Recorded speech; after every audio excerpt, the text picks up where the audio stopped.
Welcome back sa aking YouTube channel mga trops. Kung bago ka pa lang, please click the subscribe button at notification bell para lagi kang updated sa boxing news. Former IBF Super Flyweight Champion Jerwin Ancahas nagbigay prediksyon sa bakbakang WBA and IBF Unified Super Bantamweight Champion Marlon the Nightmare Tapales at WBC and WBO Unified Super Bantamweight Champion Naoya the Monster Inoue para sa undisputed title clash na gaganapin sa December 26 sa bansang Japan. Ayon kay Ancahas ay maraming hindi naniniwala na kayang ipanalo ni Tapales ang laban na ito. Ngunit para sa kanya ay naniniwala siya sa kakayahan ng ating pambato dahil ilang beses na rin daw niya itong nakasparing. Dagdag pa ni Ancahas ay kayang makasungkit ng ating pambato ng isang panalo via knockout. Pagpapaliwanag niya ay hindi pa daw napapabagsak at natatamaan ng mga solidong suntok si Inoue. Kaya naman ay naniniwala si Ancahas na hindi magagawang i-handle ni Inoue kung sakaling mapatumba ito ni Tapales. Unlike daw kay Tapales na alam na kung paano makarecover sa isang knockdown dahil bukod sa naranasan na niya ito ay veterano na rin daw siya. Ayon kay Ancahas ay kapag nakakapatama si Inoue ay minsan daw ay nagiging pabaya din daw ito.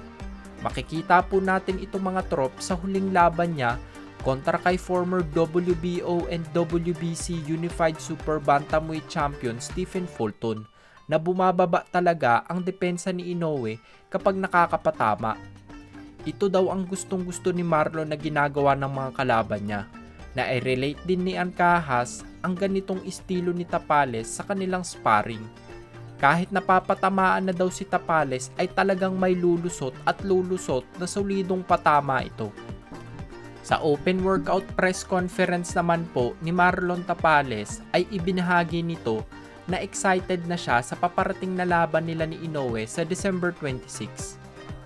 Nangako si Tapales na magpapakita siya ng magandang laban para sa undisputed fight na ito. Kumukuha daw siya ng motibasyon sa kanyang pamilya, karir at sa kanyang team para ipanalo ang laban.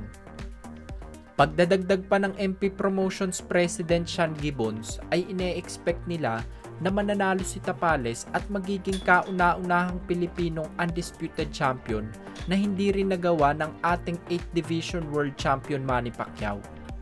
Hindi daw ito kagaya sa laban ni Inoue noon kontra kay Stephen Fulton dahil hindi daw desididong manalo si Fulton noong dumayo siya sa bansang Japan. Hindi daw kagaya ni Tapales na walang takot at sanay na sa pagdayo sa bansang ito. 4-0 daw ang standing ni Tapales sa mga nakaraang laban niya sa bansang Japan kaya inaasahan ni Gibbons na talagang 200% na mananalo ito. Patungkol naman sa magiging susi para manalo si Tapales ay sinabi ni Gibbons na 110% daw na ang laban na ito ay mental game. Given na daw kay Tapales ang kanyang boxing skill set. Nakita na rin daw ni Tapales lumaban ng live si Inoue kaya alam nito kung anong kayang ibigay ni Inoue at alam rin niya sa sarili niya kung anong kaya niyang gawin.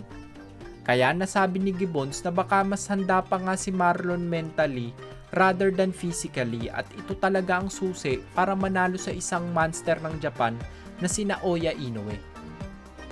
Kung nagustuhan nyo ang balita na yun mga trops, bigyan nyo naman ako ng isang suntok sa like button dyan. Yun lamang po at maraming salamat.